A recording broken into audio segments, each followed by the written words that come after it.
तो बात चल रही थी, वो थोड़ा डिस्टर्ब हो गया बीच में। बात ये चल रही थी कि हम अपने बच्चों को,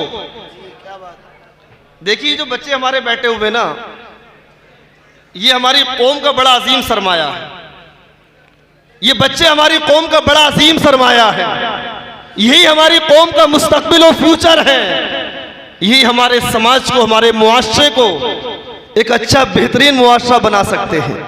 और अगर हमने लापरवाही की, इनकी परवरिश पर अगर हमने तवज्जो नहीं किया, गौर नहीं की, इनकी तालीम पर अगर हमने ध्यान नहीं दिया, तो यही बच्चे हमारे इस मुआशरे को बिगाड़ सकते हैं, खराब कर सकते हैं। अल्लाह अल्लाह। हालात तो यहां तक है कि आज हमारी कौम के अंदर एक और बहुत बड़ी बीमारी, एक बहुत बड़ी बुराई हमारे समाज के अंदर एक पैदा हो रही है कि हमारी कौम के छोटे छोटे बच्चे सिगरेट नोशी करते हुए नजर आ रहे हैं। जिन बच्चों के हाथों में कलम होना चाहिए था, जिन बच्चों के हाथों में अल्लाह का कलाम होना चाहिए था, नबी का फरमान होना चाहिए था, आज खबरें ये आ रही हैं कि यही हमारी कौम के बच्चे शराब नोशी करते हुए नजर आ रहे हैं, सिगरेट नोशी करते हुए नजर आ रहे हैं, शराब के और नशे के आदी होते हुए नजर आ रहे हैं। बिरादराने मिल्लत इस्लामिया, अगर आज हमने फिक्र नहीं की, परवाह नहीं की, और अगर आज ये हमारे बच्चे हमारे हाथ से निकल गए, तो कहीं ऐसा ना हो इन बच्चों की वजह से हमारा मुआशरा तबाह बर्बाद हो जाए।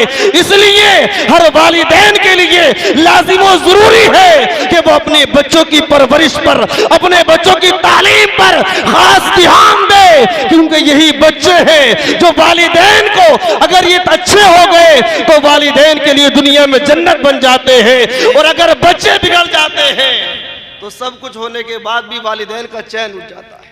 अल्लाह अल्लाह। अगर एक बच्चा अगर किसी घर का नशे का आदी हो जाता है तो हमने खूब देखा है पूरा घर तबाह बर्बाद हो जाता है। सिर्फ उस बच्चे की जिंदगी खराब नहीं होती, बल्कि उसके गम में उसकी बूढ़ी माँ भी तबाह बर्बाद हो जाती है, उसके वालिद की कमर टूट जाती है, उसके भाई भी जलील और रुसवा होते हैं। बिरादराने मिल्लत इस्लामिया, तो ये जिम्मेदारी किसकी है? ये जिम्मेदारी हमारी है।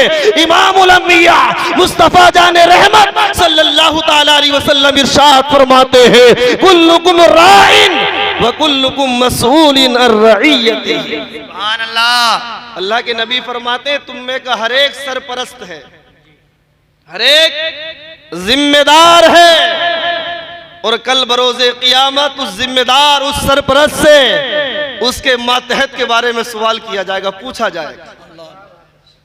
अगर वालिद ये कहे बेटा बिगड़ा हुआ है, उसका जवाब बेटा देगा, तो ऐसा नहीं। अल्लाह के नबी फरमाते उस वालिद से पूछा जाएगा, माँ से पूछा जाएगा। अगर बड़ा भाई है उससे सवाल किया जाएगा कि ये तेरा भाई बिगड़ गया, तू क्या कर रहा था? वालिद से पूछा जाएगा, तूने अपने बच्चे की कैसी तरबियत की, इसको कैसी तालीम दी?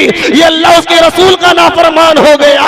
बिरादराने मिल्लत इस्लामिया, जिस तरह औलाद पर वालिदैन के बेशुमार हुकूक हैं, वो जिंदगी भर अपने माँ बाप के हुकूक अदा नहीं कर सकता, इसी तरह वालिदैन पर भी औलाद के ये हुकूक है कि वालिदैन को चाहिए वो अपने बच्चों को अच्छी तालीम और तरबियत दे, वगरना कल बरोज़े क़ियामत अल्लाह की बारगाह में वो जवाब दे। अल्लाह।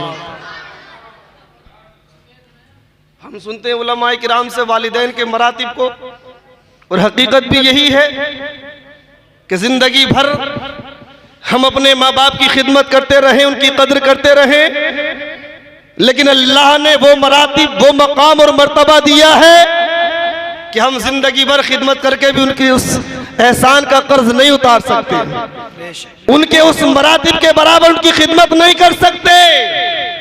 लेकिन उसी के साथ साथ उन वालिदैन की भी जिम्मेदारी है, उन पर अपनी औलाद का हक है कि जब बच्चा पैदा हो तो उसके कान में अजान दी जाए, उसका अच्छा नाम रखा जाए, उसको अच्छी तालीम दी जाए, उसकी अच्छी तरबियत की जाए, उसे गलत चीजों से बचाया जाए, गलत रास्तों से रोका जाए, ये वालिदैन की जिम्मेदारी है। क्योंकि बिरादराने मिल्लत इस्लामिया, अगर वालिदैन ने तवज्जो नहीं दी, वालिदैन ने अपने बच्चों की परवरिश पर और तालीम पर ध्यान नहीं दिया, तो ये बच्चों के बारे में कल बरोज़े क़ियामत अल्लाह तबारक व तआला की बारगाह में वालिदैन से भी सवाल किया जाएगा, वालिदैन से भी पुरसिश की जाएगी। और बिरादराने मिल्लत इस्लामिया, आखिरत की बात वो है, लेकिन दुनियावी एतबार से भी अगर हम देखते हैं, अगर हम जरा सी लापरवाही करते हैं अपने बच्चे की तालीम और तरबियत के मामले में, और वो बच्चे हमारे हाथ से निकल जाते हैं, तो फिर जिंदगी भर हम देखते हैं वो वालिदैन खून के आंसू रोते हुए नजर आते हैं। वाह वाह वाह, नारे तकबीर।